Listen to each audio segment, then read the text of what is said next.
ओमाज्ञानतिमिरान्धस्य ज्ञानाञ्जनशलाखया चक्षुरुन्मीलितं येन तस्मै श्रीगुरुवे नमः। नमो ॐ विष्णुपादाय कृष्णप्रेष्ठाय भूतले श्रीमते भक्तिवेदान्तस्वामिनिति नामिने। नमस्ते सारस्वते देवे गौरवाणी प्रचारिणे निर्विशेषशून्यवादी पाश्चात्यदेशतारिणे। मूकं करोति वाचालं पङ्गुं लङ्घयते गिरिं यत्कृपातमहं वन्दे श्रीगुरुं दीनतारिणं। श्रीपरमानन्दमाधवं श्रीचैतन्यईश्वरं वाञ्छाकल्पतरुभ्यश्च कृपासिन्धुभ्येव च पतितानां पावनेभ्यो वैष्णवेभ्यो नमो नमः।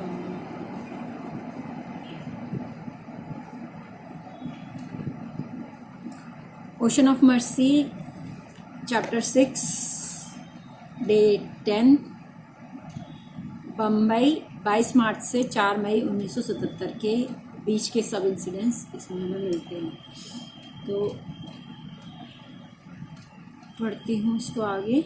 बम्बई के जुहू उपनगर में एक भव्य नवीन मंदिर बन रहा था। प्रवेश की दोनों ओर 6 तलों की 2 इमारतें थीं।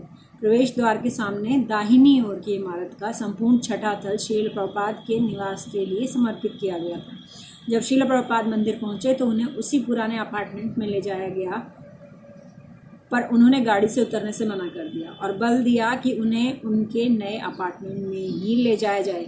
उनका अनुमान था कि वे निवास के लिए तैयार हैं, पर जब उन्हें उनके अपूर्ण होने की खबर दी गई तो वे रुष्ट हो गए और कहा कि चाहे उस स्थान की जैसी भी स्थिति हो वे वहीं पर रहेंगे।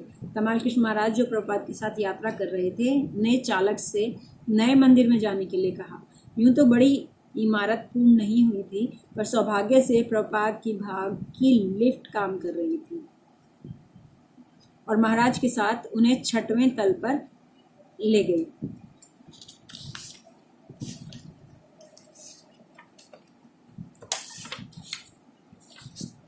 अपार्टमेंट का निर्माण तनिक भी समाप्ति के निकट नहीं था। शौचालय और कुछ द्वारों को अभी भी लगाया जा रहा था और बिजली के सॉकेट लगाए नहीं गए थे।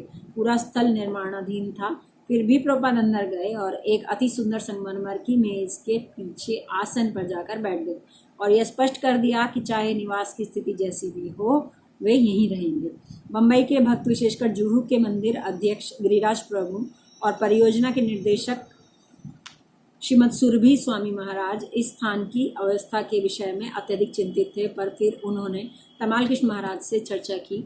उन्होंने बताया कि क्रॉस मैदान उत्सव का स्थान जो था, चूंकि शहर के मध्य में था, इसलिए प्रभुपाद का कार्यक्रम के दौरान स्थल के निकट रहना व्यवहारिक होगा। कार्तिकेय महादेविया जो प्रभुपाद के एक धनी और प्रभावशाली प्रशंसक थे, ने प्रभुपाद को अपना अपार्टमेंट देकर प्रभुपाद का आतिथ्य किया। यह अपार्टमेंट शहर की प्रतिष्ठित इमारतों में से एक था और समुद्र से लगा हुआ एक भव्य स्थान था। श्री महादेविया और उनके परिजन घर खाली करके अपने भाई के घर रहने चले गए थे। दिन में वे और उनकी पत्नी प्रभुपाद की देखभाल किया करते थे। उनकी दीक्षा नहीं हुई थी, पर चूंकि वे शुद्ध शाकाहारी थे, इसलिए प्रभुपाद ने श्रीमती महादेविया को उनके लिए रसोई करने की अनुमति दे दी थी और वे उनके व्यंजनों का आनंद भी उठाते थे। बम्बई भारत की वित्तीय राजधानी थी और वहाँ अनेक महत्वपूर्ण लोग श्रील प्रभुपाद से मिलने आते थे। अपनी अस्वस्थता और अनुवाद करने के दबाव के होते हुए भी यथासंभव प्रभुपाद अपना समय दिया करते थे। जो कोई भी आया उनका संदेश एक ही होता, कृपया समस्त विश्व के लाभ के लिए कृष्ण के संदेश की महत्ता को समझने का प्रयास करें। इन सभी महत्वपूर्ण व्यक्तियों में से एक थे संसद सदस्य श्री रत्न सिंह राजदा, जिनसे उस सप्ताह श्रील प्रभुपाद की भेंट होनी थी। मोरारजी देसाई हाल ही में भारत के प्रधानमंत्री बने थे और चूंकि वे शाकाहारी, कट्टर हिंदू और गौ हत्या के विरोधी थे, ऐसा प्रतीत होता था कि कृष्ण भावनामृत के प्रति वे अनुकूल हो सकते हैं। गिरिराज प्रभु उनके साथ सीधी भेंट की व्यवस्था नहीं करवा पा रहे थे, परंतु वे श्रील प्रभुपाद को श्री राजदा से मिलवाने में सफल रहे, जो देसाई के शासन दल के प्रमुख सदस्य थे। श्री राजदास शिल प्रपात के प्रति विनीत थे।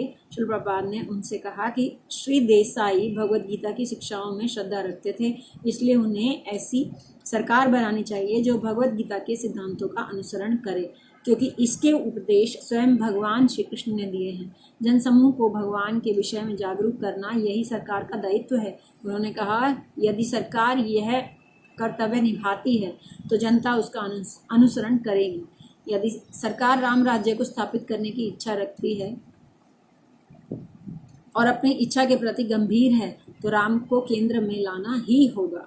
श्रील प्रभुपाद ने समझाया कि कैसे मात्र 12 वर्षों में पश्चिमी युवाओं की सहभागिता के कारण कृष्ण महानामृत संघ आज पूरे विश्व में मान्यता प्राप्त कर चुका है, और अब यह भारत की जिम्मेदारी थी कि वह इस अभियान को स्वीकार करे।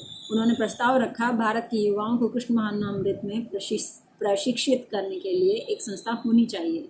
श्री राजदा ने श्रील प्रभुपाद के सुझाव की प्रशंसा की और कहा कि वह श्रील प्रभुपाद की प्रधानमंत्री से भेंट कराने की व्यवस्था करेंगे, और जब वे दिल्ली लौटे तो उन्होंने भेंट निश्चित कर ली थी, पर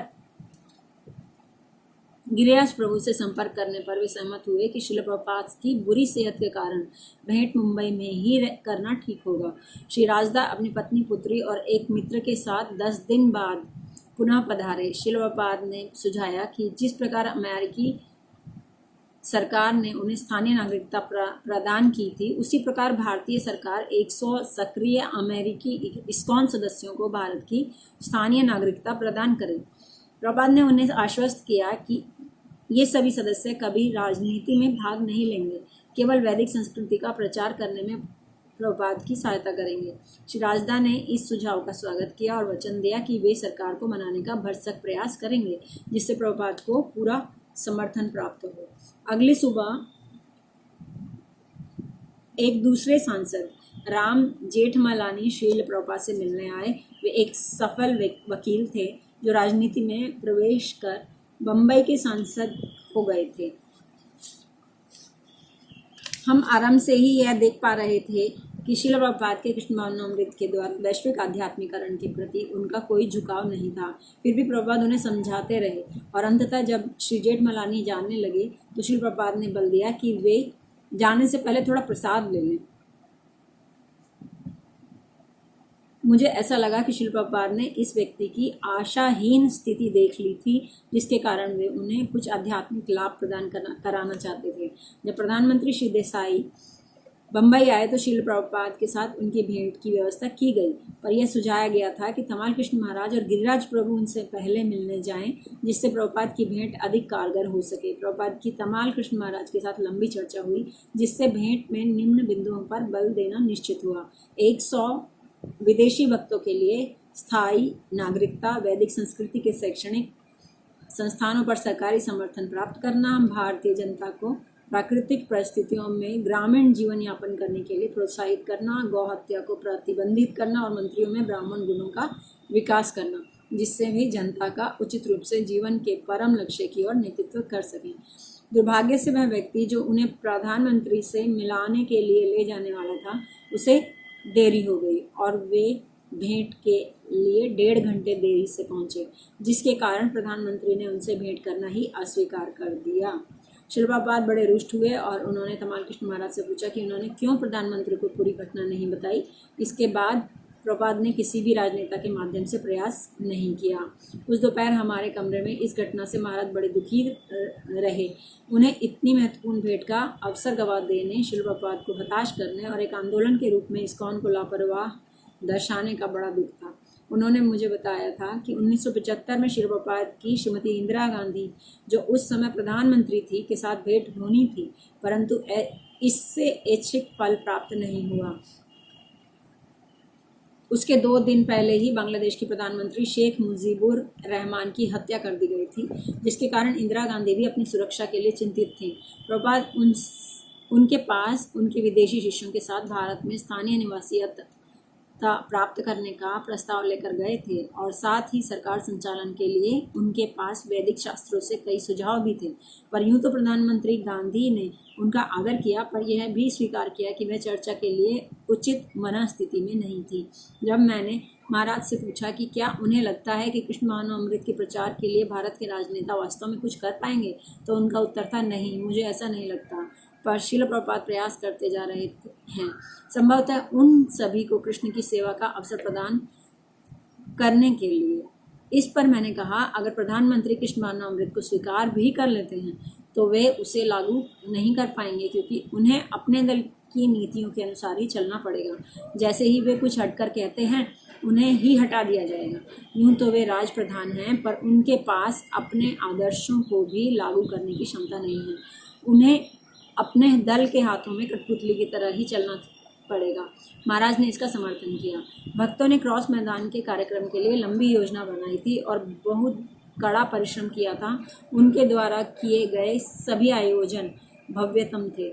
एक बड़ा पंडाल था और उसके साथ ही एक अति सुंदर सज्जा सहित मंच और श्रील प्रभुपाद को सुनने के लिए हजारों लोग एकत्रित हुए थे।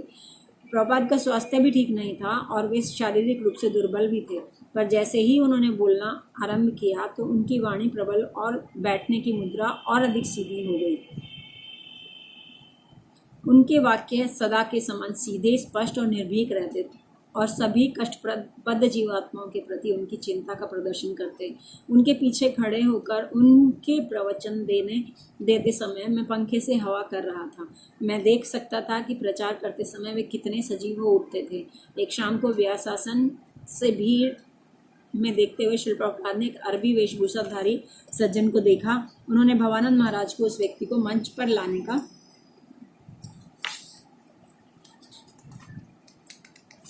आदेश दिया और वहां उन्हें एक कुर्सी पर अपने पास बैठाकर प्रभुपाद स्नेहपूर्वक उससे बातें करने लगे। फिर ज्ञात हुआ कि वह व्यक्ति कुवैत के पुलिस मुखिया था। वह स्वास्थ्य उपचार के लिए बम्बई आया था और उस शाम को उसे अस्पताल से पहली बार बाहर निकलने की अनुमति मिली थी। पार्क में घूमते हुए उसने बड़ी भीड़ देखी और जिज्ञासा के कारण वहां के कार्यक्रम में जा पहुंचा। श्रील प्रभुपाद ने देखा कि उस व्यक्ति के हाथ में एक जप माला है और उसके विषय में उनसे पूछा। व्यक्ति ने कहा कि केवल वह उससे खेलता रहता है और उसका कोई विशेष कारण नहीं है। पर जब प्रभुपाद ने अपनी माला निकाली और कहा, देखिए मेरे पास भी है, तो दोनों ही हंसने लगे। प्रभुपाद ने उन्हें बताया कि माला पवित्र होती है और भगवान के पवित्र नाम को जपने के लिए होती है। यह एक थैले में रखनी चाहिए जिससे कि यह गंदी ना हो। प्रभुपाद ने उस व्यक्ति के साथ एक गंभीर वैचारिक चर्चा नहीं की। यह मात्र एक हार्दिक भेंट थी, पर मैं यही सोचता रह गया कि प्रभुपाद कितना गहरा प्रभाव डाल रहे थे। मैं ये देखकर प्रभावित था कि किस प्रकार एक उच्च हिंदू आध्यात्मिक नेता ने एक मध्य पूर्वी मुस्लिम को मंच पर आमंत्रित कर अपने साथ इतने महत्वपूर्ण और सार्वजनिक कार्यक्रम में बैठाया, जिससे जनता को एक प्रभावशाली संदेश गया। यह कि इस्कॉन कोई सांप्रदायिक संस्था नहीं है। इसमें सभी का स्वागत है जो भी वेदों की शिक्षाओं को सीखना चाहता है और परम पुरुषोत्तम भगवान के विषय में ज्ञान प्राप्त करके उनके साथ प्रेमपूर्ण संबंध स्थापित करना चाहता था। चाहे वह जिस भी जाति का हो, धर्म का हो, पंथ का हो, वो इस्कॉन से जुड़ सकता था। कार्यक्रम के बाद प्रतिदिन मैं श्रील प्रभुपाद के साथ कार्तिकेय महादेविया के घर लौटता। वे सदा थके हुए होते और सीधे बिस्तर पर जाते, जहां मैं उनके पैर दबाता। एक शाम जब मैं उनकी मालिश कर रहा था, तब प्रभुपाद ने पूछा, तो आज तुम्हें मेरा प्रवचन कैसा लगा? मैंने उत्तर दिया, श्रील प्रभुपाद, वह तो बड़ा ही अद्भुत था।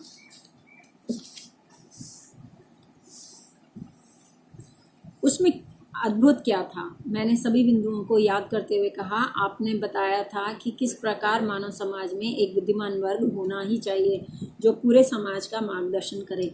यूं तो भगवान रामचंद्र परम पुरुषोत्तम भगवान थे, पर फिर भी वे विद्वान ब्राह्मणों से सलाह लिया करते थे।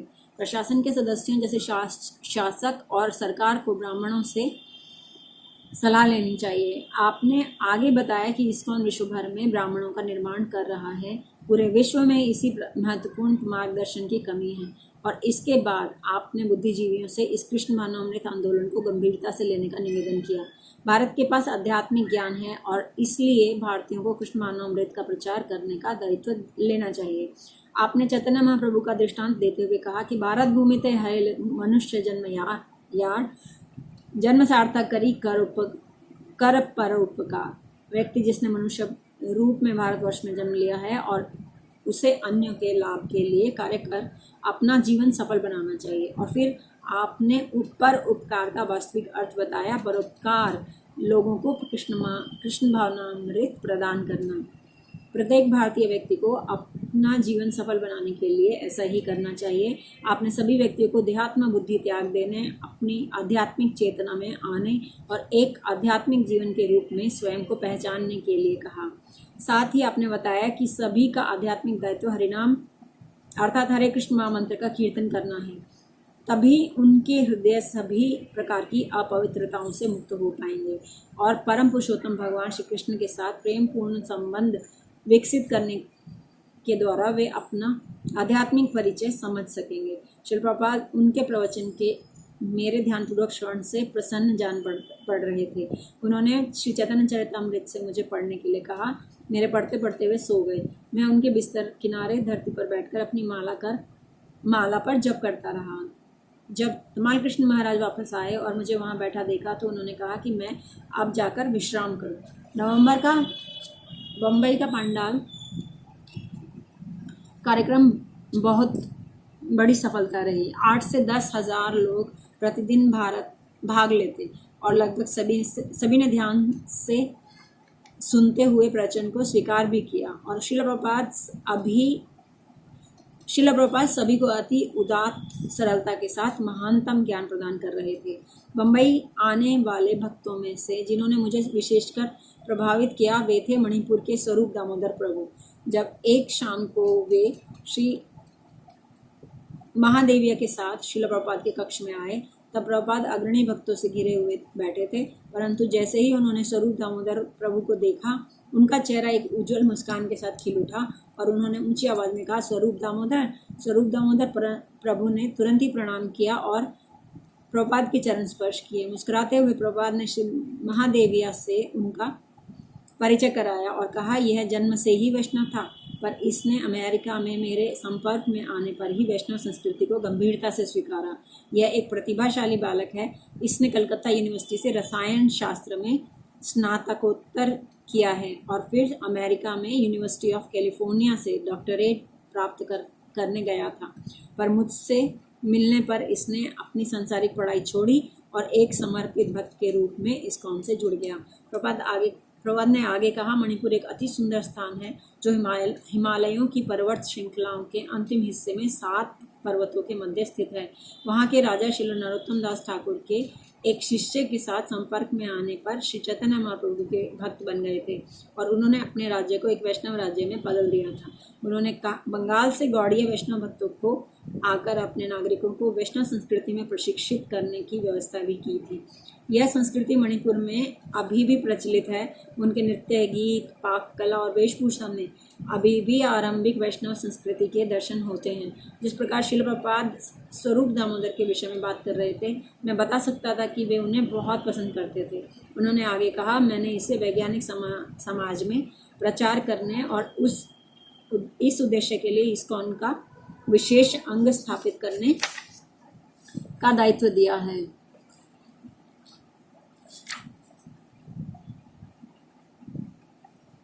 जो भक्ति वेदांत इंस्टीट्यूट के नाम से जाना जाता है, यह उस संस्थान का प्रभारी है। इसके बाद स्वरूप दामोदर प्रभु ने अपने प्रचार का विस्तृत ब्यौरा दिया। उन्होंने प्रभुपाद को बताया कि ट्रॉम्बे बम्बई का एक जिला ट्रॉम्बे में स्थित परमाणु अनुसंधान केंद्र के कुछ वैज्ञानिकों से वे मिले थे और वे सभी समर्थन के लिए तैयार थे।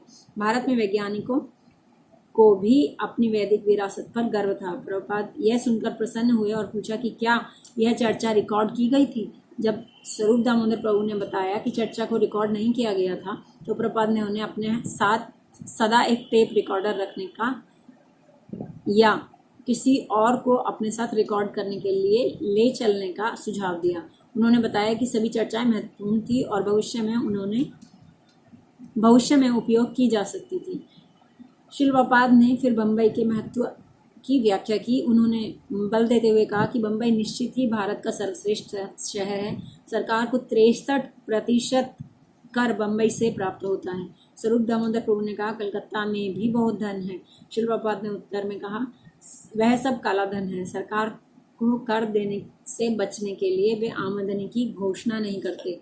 स्वरूप दामोदर प्रभु ने सूचित किया कि बॉम्बे यूनिवर्सिटी के कुछ छात्र जुहू मंदिर में आए थे और भक्ति वेदांत इंस्टीट्यूट में पढ़ना चाहते थे। शिल प्रपात ये सुनकर बहुत प्रसन्न हुए और उन्होंने कहा कि उन्हें अच्छी सुविधाएं प्रदान की जानी चाहिए और जुहू की इमारतों का उपयोग इंस्टीट्यूट के रूप में किया जाना चाहिए, जिससे कि बुद्धिमान व्यक्ति आए और कृष्ण भावनामृत के विज्ञान को सीखें। उन्होंने कहा, उन्हें अच्छा स्थान दीजिए और जिससे उन्हें कोई असुविधा न हो। साथ ही उनके लिए उत्तम भोजन होना चाहिए। उन्हें सभी सुविधाएं प्रदान की जानी चाहिए। जो शिक्षित वैज्ञानिक गण हैं उन सभी को सुविधापूर्वक जीवन की आदत है, इसलिए उन्हें वह सभी सुविधाएं प्रदान की जानी चाहिए। मेरे गुरु महाराज की भी यही इच्छा थी। वे उच्च कोटि के व्यक्तियों को आकृष्ट करके उन्हें सारी सुविधाएं प्रदान करना चाहते थे। हम किसी से अकस्मात धरती पर सोने की अपेक्षा नहीं कर सकते। नहीं, यह संभव भी नहीं है। इससे वे विचलित हो जाएंगे। उन्हें एक अच्छा स्थान, अच्छा भोजन, अच्छी सुविधाएं प्रदान करें और फिर उन्हें उपदेश दें। आप सभी बुद्धिमान हैं, तुरंत ही ऐसा करें। दूसरी एक और इमारत का निर्माण करें और यह कॉलोनी प्रथम श्रेणी के व्यक्तियों के लिए होनी चाहिए। शिल प्रपात के नवनियुक्त सेवक उपेंद्र प्रभु फिजी से आए थे, जहां वे कृष्ण भावनामृत का प्रचार करने वाले पहले व्यक्ति थे। वे प्रभुपाद के व्यक्तिगत सहायक के रूप में भी सेवा कर चुके थे और प्रभुपाद उनकी सेवा से बहुत प्रसन्न भी थे।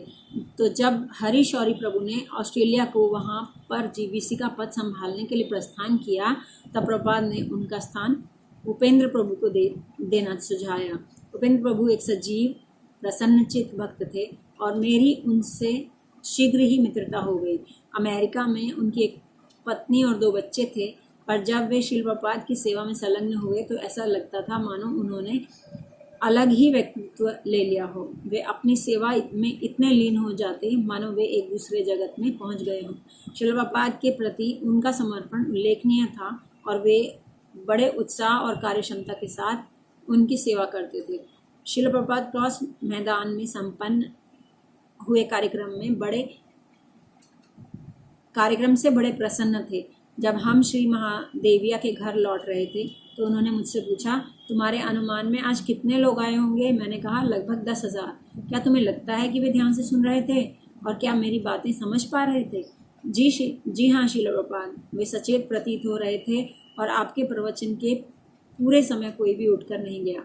और जब कीर्तन आरंभ हुआ तो सभी ने उत्साह के साथ उसमें भाग लिया और उनमें से अनेक जन नृत्य भी करने लगे थे।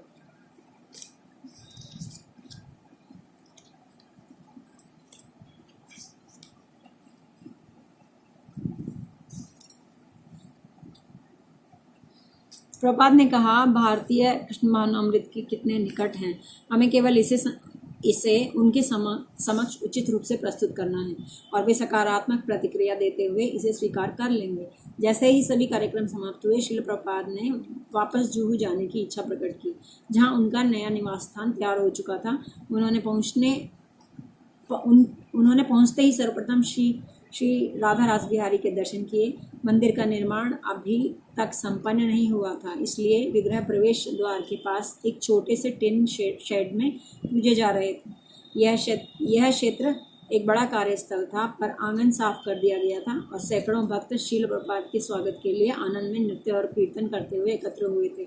माधव प्रभु, जो इटली से PhD की उपाधि प्राप्त भक्त थे और भक्ति वेदांत इंस्टीट्यूट में स्वरूप दामोदर के साथ कार्य कर रहे थे, एक मूल चीन के पेड़ पर तस्वीरें लेने के लिए चढ़ गए थे। मूल चीन के पेड़ बड़े कोमल होते हैं और जिस डाल पर वे बैठे थे वह उनका भार सहन नहीं कर पाई। एक बड़े चटकने के स्वर के साथ डाली टूट गई और माधव प्रभु शिल प्रपात के ठीक सामने धरती पर आ गिरे। प्रपात चिंतित दिख रहे थे और उनकी हालत देखने के लिए तुरंत रुके, पर माधव प्रभु शर्म से लाल ऐसे उछलकर खड़े हो गए मानो कुछ हुआ ही ना हो और प्रभुपाद को आश्वस्त किया कि वे ठीक हैं। केवल उनका कैमरा ही क्षतिग्रस्त हुआ था। भक्तों को एक छोटा संबोधन देने के बाद शिल प्रभुपाद अपने नए निवास में गए। उन्होंने प्रत्येक कमरे का निरीक्षण किया और संतुष्टि व्यक्त की। लिफ्ट के ठीक बाहर सामने एक स्वागत कक्ष था।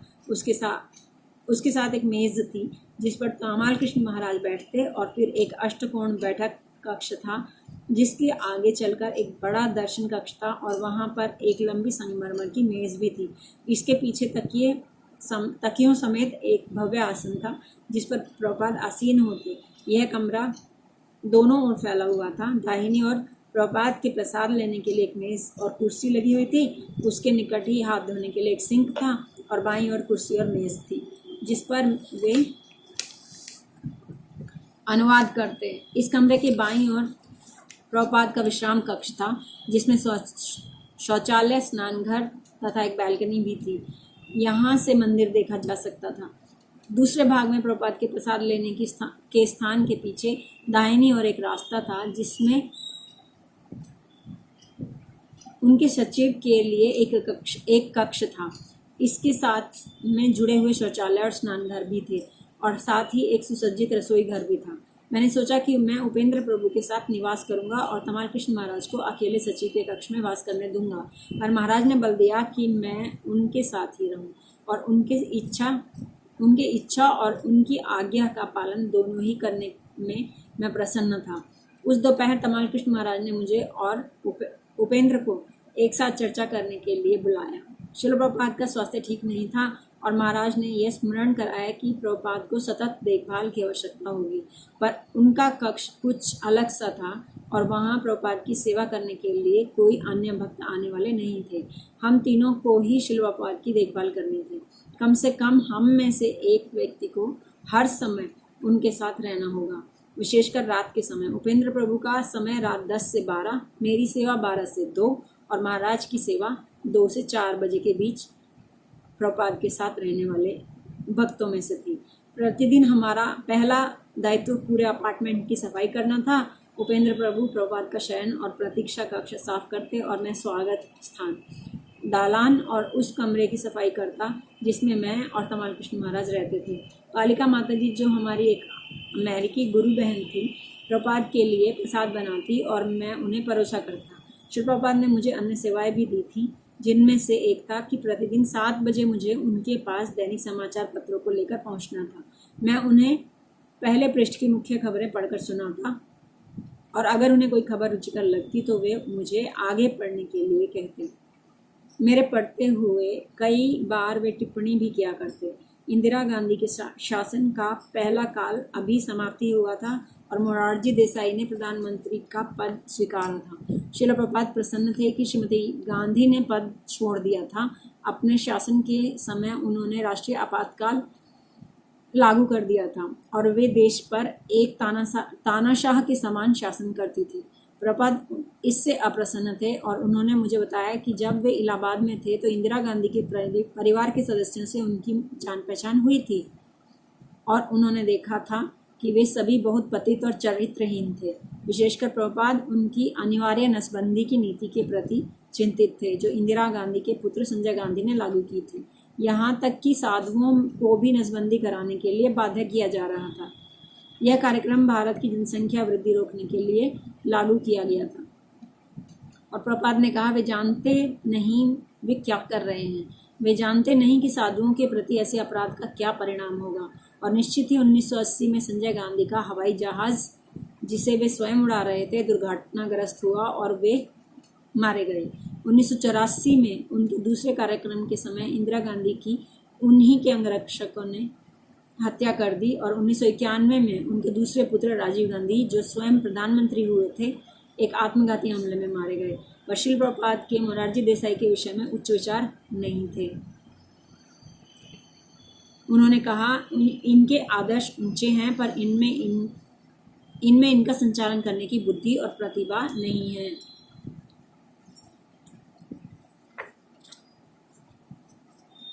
श्रील प्रभुपाद जुहू आवास काल में अपने कक्ष में रहकर मुझे समय पूरे समय अनुवाद करते रहते। वे अधिकतम कार्य रात को किया करते थे। शयन के पहले तमाल कृष्ण महाराज संस्कृत श्रीमद् भागवतम के साथ उनकी मेज लगा दिया करते और साथ ही पूर्ववर्ती आचार्यों की टीकाएं, उनका डिक्टाफोन, एक खाली कैसेट, एक ग्लास और थूकने के लिए पीतल का फीकदान।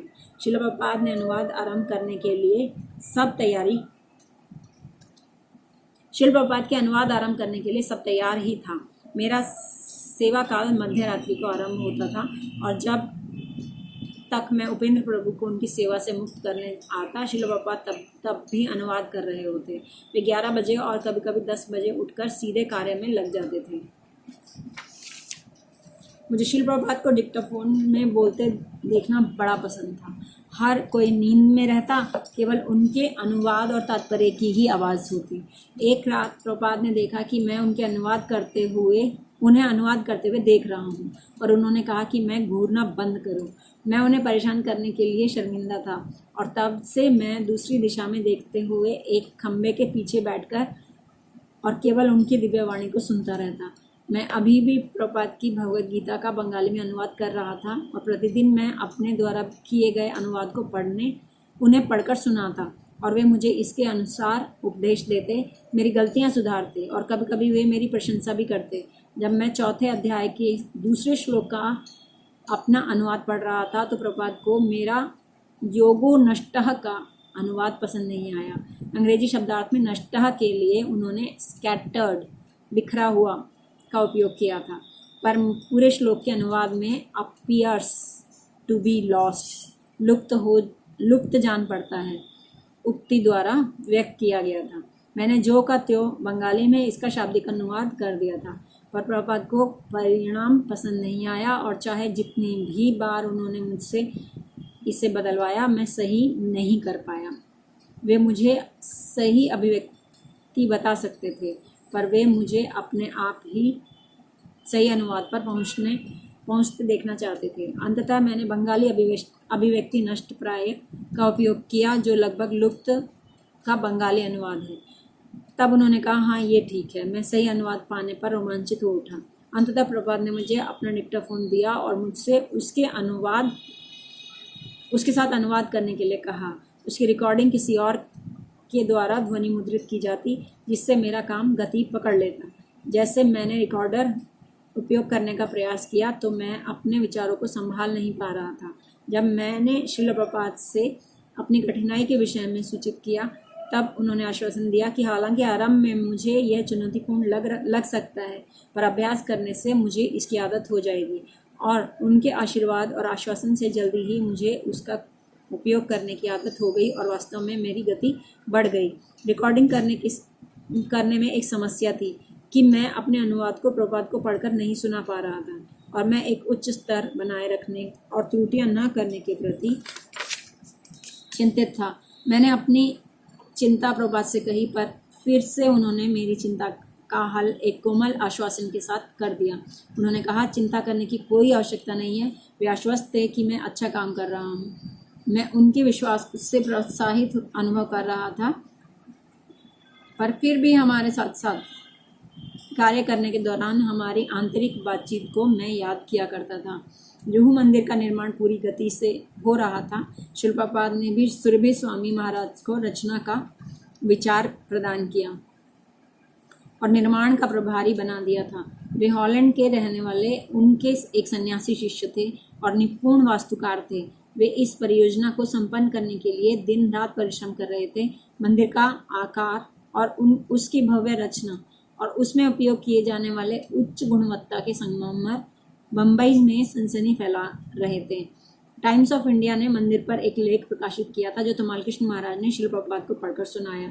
यह लेख लगभग पूरे एक पेज पर फैला हुआ था और इसके साथ मंदिर निर्माण की फोटो भी थी और साथ ही तकनीकी और वित्तीय विवरण भी प्रस्तुत किए गए थे। यूं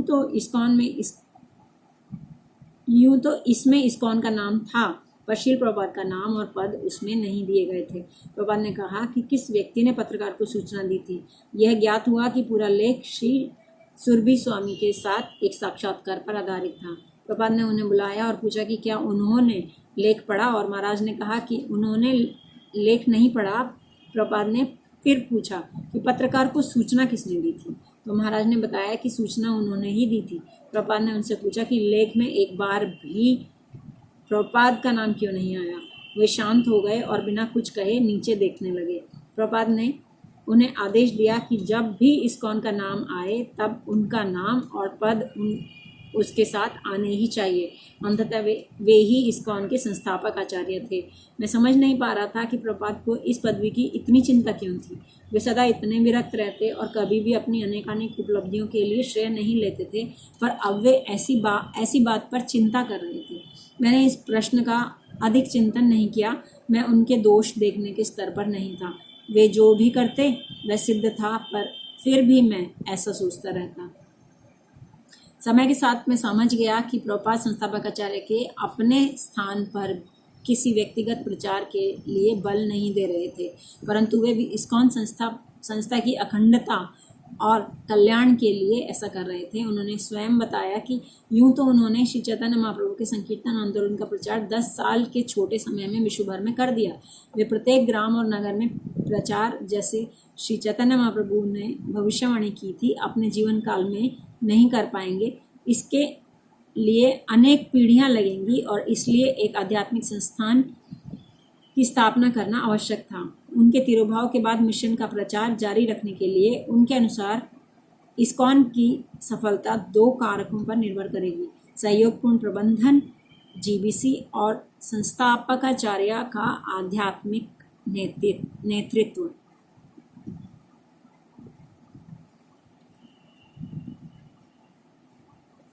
एक दिन पालिका माताजी बीमार थी तो हमारी और एक गुरु बहन ने शिल प्रभुपाद के लिए रसोई की। जब मैंने उन्हें परोसा तो मैं देख सकता था कि वे खा ही नहीं रहे थे। मैंने पूछा, शिल प्रभुपाद क्या आज अच्छे से रसोई नहीं हुई है? उन्होंने उत्तर दिया, नहीं, वह रसोई करना नहीं जानती। तो क्या कल मैं आपके लिए रसोई करूं? मैं बोल पड़ा, हाँ तुम कर सकते हो। अगली सुबह जब प्रभुपाद तेल से मालिश करा रहे थे तो उन्होंने मुझे बुलाया और कुछ आलू, परवल, हल्दी, सूखी लाल मिर्च और सरसों के तेल का कनस्तर लाने के लिए कहा, जो उनकी मालिश करने के लिए हम कलकत्ता से लाए थे। उन्होंने मुझे आलू और परवल को 1.25 इंच के टुकड़ों में काटना सिखाया और मुझे हल्दी, लाल मिर्ची और सरसों का तेल उसमें मिलाने के लिए कहा।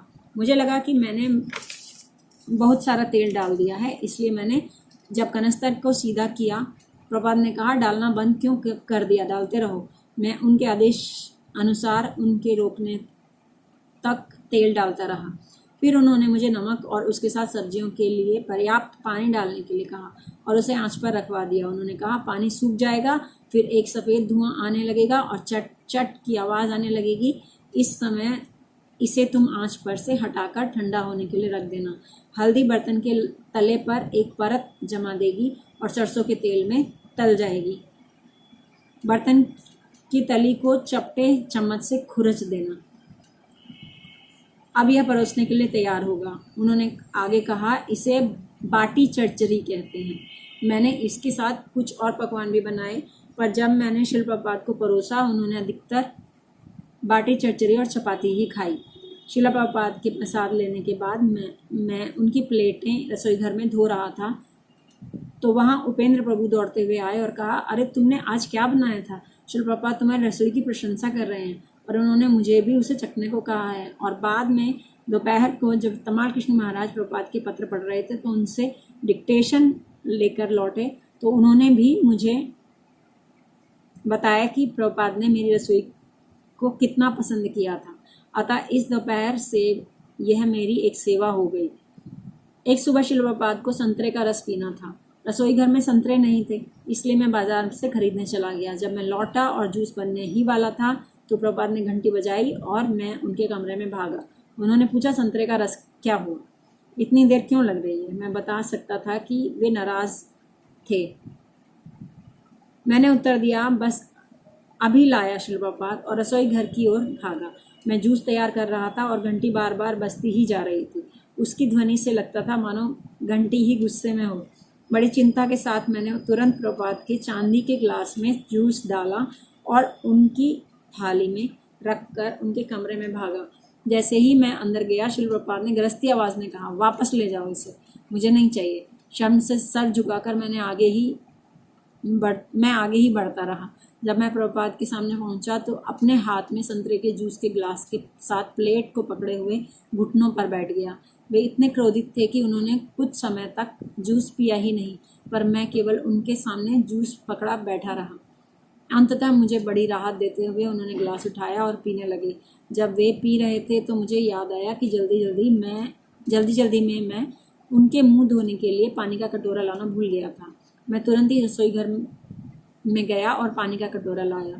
फिर जब मैं लौटा और वे कुल्ला कर रहे थे, मुझे याद आया कि मैं मुंह पोंछने के लिए तौलिया नहीं लाया हूँ।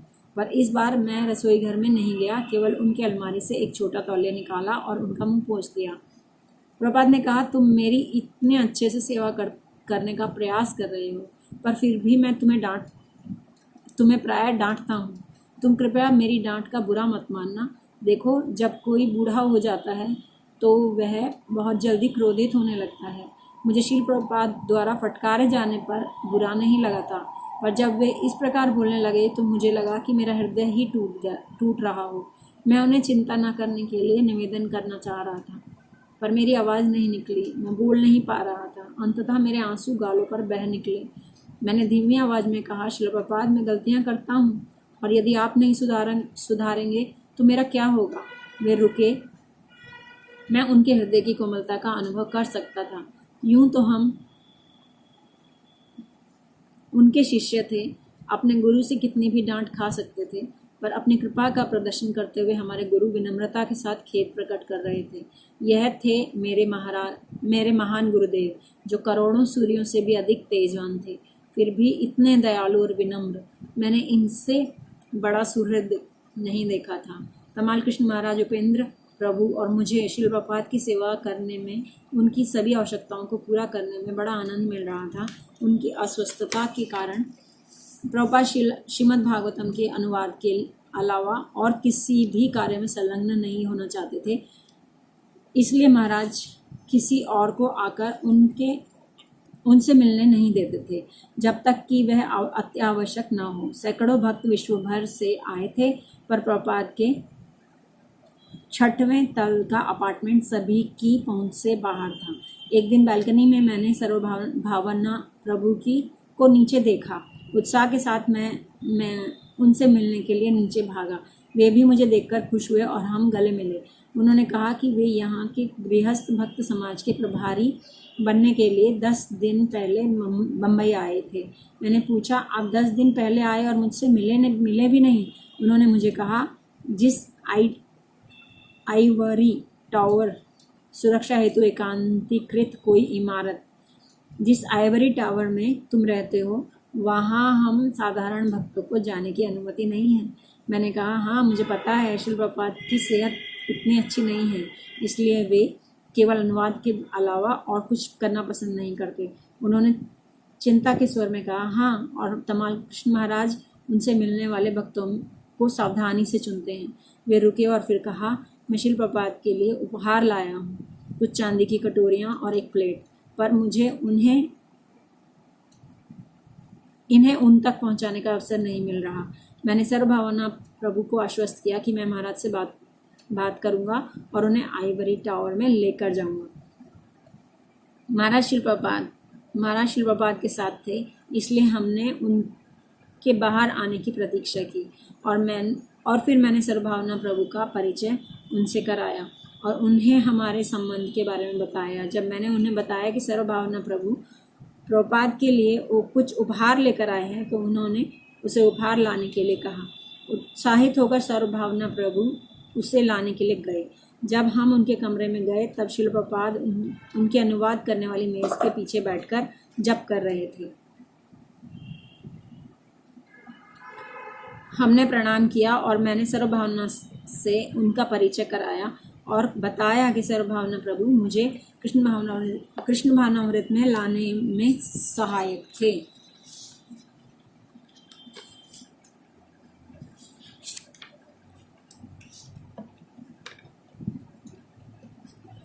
श्रील प्रभुपाद ने उनकी ओर स्नेहपूर्ण दृष्टि से देखा। जब सर्वभावन प्रभु ने उन्हें अपने उपहार अर्पित किए तो एक सुंदर डब्बे में बंद थे, तो प्रभुपाद ने उसे लिया और मुस्कुराकर पूछा, क्या मैं इन्हें खोलूं? जी शिल प्रभुपाद, कृपया इन्हें खोलिए। सर्वभावन प्रभु ने उत्तर दिया। प्रभुपाद उन उपहारों से बड़े प्रसन्न हुए और मुझे उन्हें रसोई में जाकर रखने के लिए कहा। यूं तो सर्वभावन प्रभु प्रभुपाद से मिलने के लिए व्याकुल थे, पर वहां जाकर केवल कृष्ण कृपा मूर्ति के चरण कमलों को देखते देखते हुए बैठे रहे। जब शिल प्रभुपाद ने उनसे पूछा कि क्या वे कुछ कहना चाहते हैं, तो सर्वभावना प्रभु ने विनयपूर्वक वृंदावन की एक घटना सुनाई, जब वे भारतीय भक्तों के एक दल के साथ कुछ पश्चिमी भक्तों की शिकायत करने गए थे और जो उनके भारतीय भक्तों के साथ दुर्व्यवहार कर रहे थे। यूं तो सर्वभावना प्रभु उस घटना के भागी नहीं थे, पर उनके पक्ष में बोलने के लिए भारतीय भक्तों के साथ गए थे, क्योंकि उन भक्तों को अंग्रेजी नहीं आती थी। प्रभुपाद ने उनकी शिकायत सुनी और शारीरिक स्तर पर रहने के लिए उन्हें थोड़ा फटकारा दी। सर्वभावना प्रभु ने प्रभुपाद को बताया कि वे शिकायत करने वाले भक्तों का पक्ष लेने के लिए कितने शर्मिंदा थे और इसके लिए उन्होंने क्षमा प्रार्थना की। श्रील प्रभुपाद ने कहा, वे जो आध्यात्मिक रूप से विकसित नहीं और उनकी शारीरिक चेतना में व्यवहार करने की संभावना रहती है, पर एक विकसित भक्त ऐसा कभी नहीं करेगा। तुम एक शिक्षित और बुद्धिमान व्यक्ति हो, तुम्हें भक्तों के बीच की शारीरिक चेतना से ऊपर आकर सामंजस्य स्थापित करने का प्रयास करना चाहिए। यह सभी अमेरिकी बालक बालिकाएं पूरे विश्व में कृष्ण महानामृत के प्रचार के लिए कितना कुछ कर रहे हैं।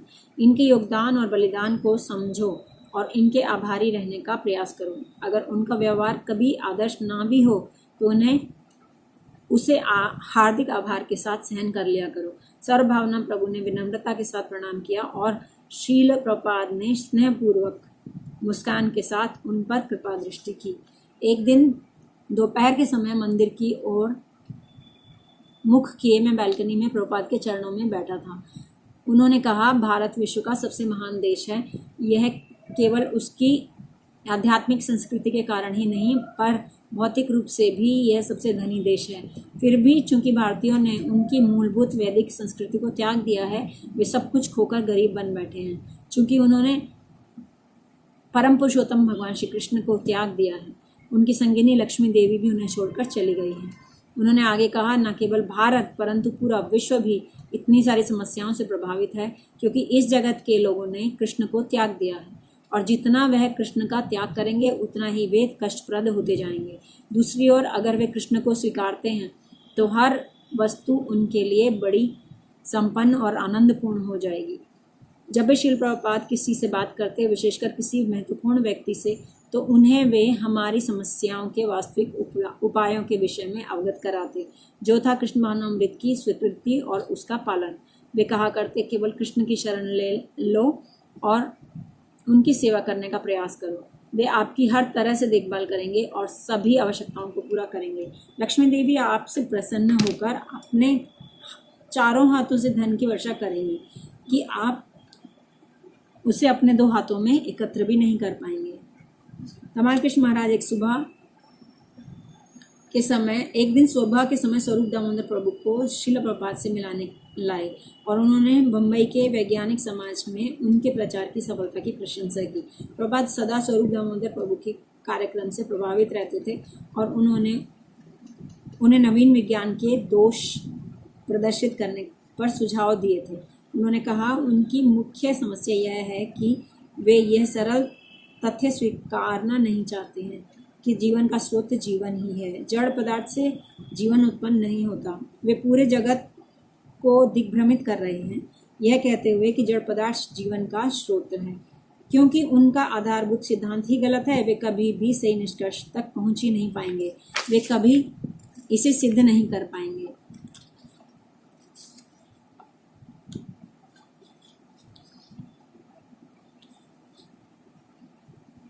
वे सभी से झूठे वादे कर रहे हैं कि एक दिन वे दिखा देंगे कि जड़ पदार्थ से जीवन आता है। यह वचन एक उत्तर दिनांकित चेक के समान है। मेरे पास अभी धन नहीं है, पर भविष्य में धन आ जाएगा। हमें निश्चित ही उन्हें चुनौती देनी चाहिए और उनके ढोंग का पर्दाफाश करना चाहिए। यह हमारा कर्तव्य है। वे वैज्ञानिक नहीं, केवल ठगों का एक झुंड है।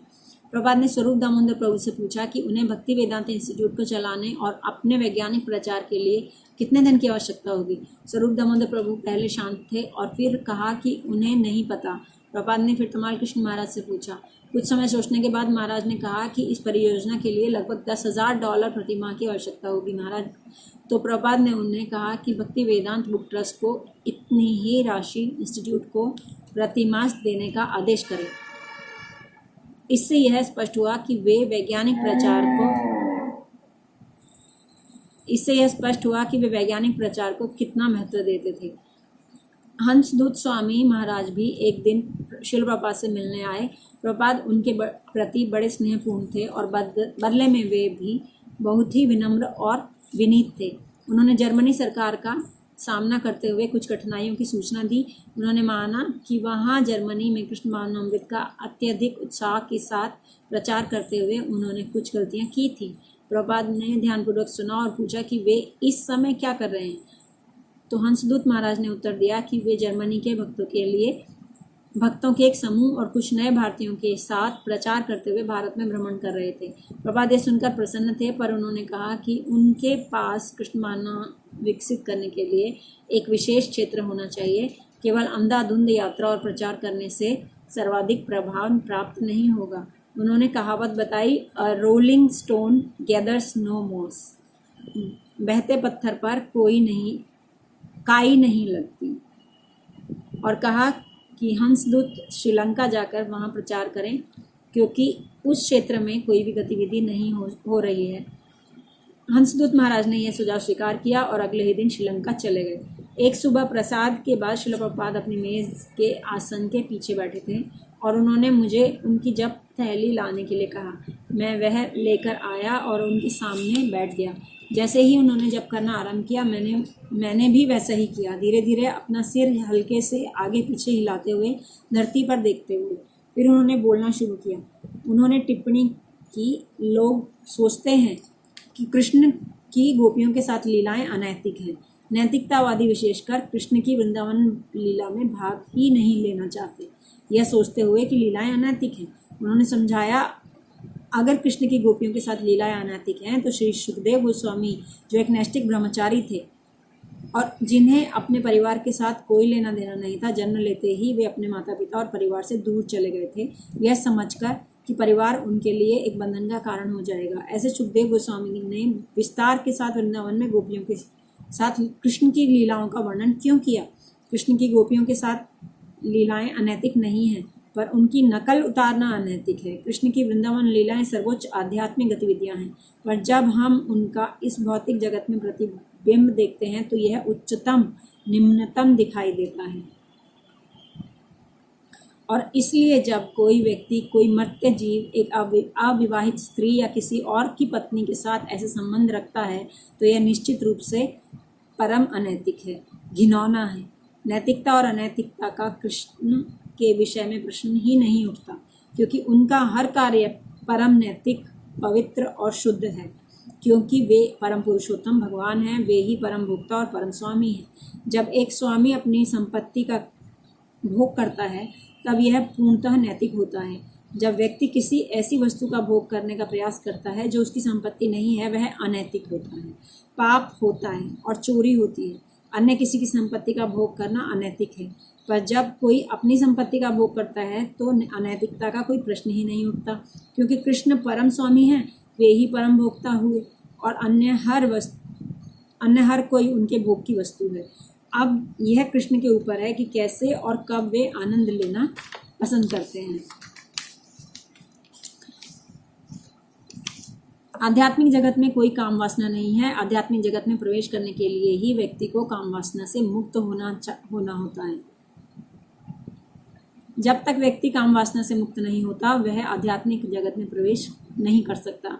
निर्विशेषवादी ब्रह्म ज्ञानियों को भी ब्रह्म ज्योति में प्रवेश करने के लिए काम वासना से मुक्त होना होता है। तो आध्यात्मिक जगत के परम क्षेत्र में प्रवेश करने के विषय में कहा ही क्या जा सकता है। काम वासना इस भौतिक जगत का एक घिनौना कार्य है। आध्यात्मिक जगत में काम वासना के लिए कोई स्थान नहीं है। कृष्ण की गोपियों के साथ लीलाओं में काम वासना का लेश मात्र भी नहीं है, वे पूर्णतः शुद्ध हैं। काम वासना का अस्तित्व दो भौतिक देहों के बीच में होता है, पर आध्यात्मिक जगत में जीवों के पास भौतिक देह नहीं होती। उनके क्रियाकलाप आध्यात्मिक हैं। भक्त और भगवान के बीच पारस्परिक आध्यात्मिक क्रिया एक विशुद्ध आध्यात्मिक अस्तित्व होता है। इसलिए हमें यही समझना चाहिए और कृष्ण और गोपियों के बीच की परस्पर क्रिया इतनी शुद्ध है कि अगर कोई व्यक्ति उन्हें उचित स्रोत से सुनता है तो वह भी काम वासना से मुक्त हो जाता है। वास्तव में काम वासना से मुक्त होने का यह सबसे अद्भुत और प्रभावशाली साधन है। जैसे श्रील प्रभुपाद ने कृष्ण के गोपियों के साथ संबंधों की शुद्धता के विषय में समझाया, मैं समझ गया था कि एक शुद्ध कृष्ण भक्त से इन वस्तुओं का श्रवण करना कितना महत्वपूर्ण था, अन्यथा कोई इन रहस्यों को समझ ही नहीं पाता। समझाने का तो प्रश्न ही क्या है। एक बार फिर से मैं अपने सौभाग्य से विस्मित हो उठा। एक सुबह जब श्रील प्रभुपाद अनुवाद कर रहे थे तब तमाल कृष्ण महाराज और अन्य कई अग्रणी भक्त उनके कमरे में दमकती मुस्कान के साथ गए और घोषणा की कि श्रील प्रभुपाद, जहाँ पर परम दिव्य आत्मा श्री कृष्ण और आपके जैसा शुद्ध भक्त हो वहाँ विजय निश्चित है। उन्होंने 28 मार्च 1976 की टाइम्स ऑफ इंडिया समाचार पत्र को उन्हें दिखाया। इसका न्यूयॉर्क का ब्रेन वॉशिंग मुकदमा जीत गया था। प्रथम पृष्ठ के लेख ने जीत की घोषणा की थी और इसका प्रभाव मुकदमे से कहीं आगे तक गया था। न्यूयॉर्क के उच्च न्यायालय ने हरे कृष्ण आंदोलन को एक प्रामाणिक धर्म के रूप में स्वीकार कर लिया था। उनकी वाणी भावुकता से भरी थी। श्रील प्रभुपाद ने महाराज को लेख पढ़ने के लिए कहा जिसका शीर्षक था हरे कृष्ण आंदोलन एक प्रमाणित धर्म है। महाराज ने ऊंचे स्वर में पढ़ना आरंभ किया। हरे कृष्ण आंदोलन को कल न्यूयॉर्क उच्च न्यायालय के द्वारा एक प्रमाणिक धर्म कहा गया, जिसके साथ ही आंदोलन के अधिकारियों के विरुद्ध लगे आरोपों, गैर कानूनी कैद और बलपूर्वक अपहरण करने का प्रयास के मामलों को भी रद्द कर दिया गया। आरोप एक क्रोधित परिजन द्वारा लगाए गए थे कि उनके पुत्र और एक और शिष्य को आंदोलन में गैर कानूनी रूप से रखा जा रहा है और यह कि उनकी ब्रेन वॉशिंग की गई थी। उन आरोपों को रद्द करते हुए न्यायाधीश जॉन जे ली ने कहा, इस न्यायालय के समक्ष पूर्ण और मूलभूत वास्तविक प्रश्न यह है कि क्या इस केस के दो अभिकथित पीड़ितों को और प्रतिवादियों को उनके पसंद के धर्म का पालन करने दिया जाए या नहीं, और उत्तर निश्चित ही जोरदार रूप से सकारात्मक ही होना चाहिए। उन्होंने आगे कहा, हरे कृष्ण आंदोलन एक प्रमाणिक धर्म है जिसकी जड़ें भारत में कई हजारों वर्षों पहले से हैं। यह मैरिल क्रेशोवर और एडवर्ड शॉपिरो को इसके सिद्धांतों का पालन करने के लिए योग्य बनाता है और ऐसा करने के उनके अनिवार्य अधिकार का उल्लंघन नहीं किया जाएगा। राष्ट्र और धर्म के बीच दूरी बनाए रखी जानी चाहिए। हमें एक व्यक्ति नहीं, राष्ट्र के कानून में रहना चाहिए। महान्यायपीठ द्वारा चित्रण और अभ्यारोपण प्रतिवादी के अभियोग संवैधानिक अधिकारों का एक सीधा और प्रबल उल्लंघन था। न्यायाधीश ने कहा कि न्यायालय को यह ज्ञात हुआ जनता अपना मुकदमा भ्रमात्मक गौण आधार पर रखती है जिससे वे एक मिथ्या निष्कर्ष पर पहुंच सके। अभिलेख में प्रतिवादी के बहकाने या भ्रमित करने के कार्य का कोई भी आरोप सही नहीं था। न्यायाधीश ने कहा, धार्मिक स्वतंत्रता संकुचित नहीं की जानी चाहिए और क्योंकि यह अभ्यास और आस्था में अपरंपरागत है या इसलिए कि मुख्यधारा के समाज या परंपरागत धर्म इसे मान्यता नहीं देते, भगवान को प्राप्त करने के लिए व्यक्ति की खोज में उसकी अपनी चेतना का अनुगमन करने की स्वतंत्रता और प्रसार के बिना संविधान में घोषित धर्म की स्वतंत्रता एक अर्थहीन अधिकार हो जाएगा।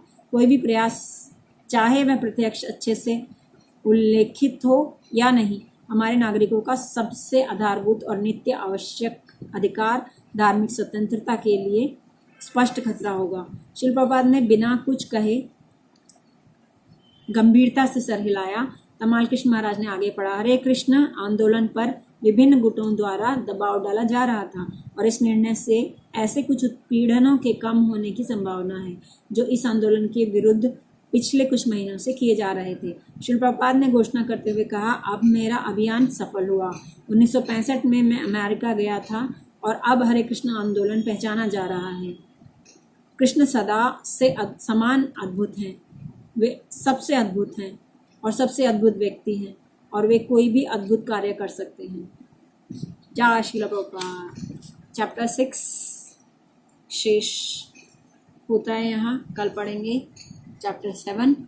हरे कृष्ण।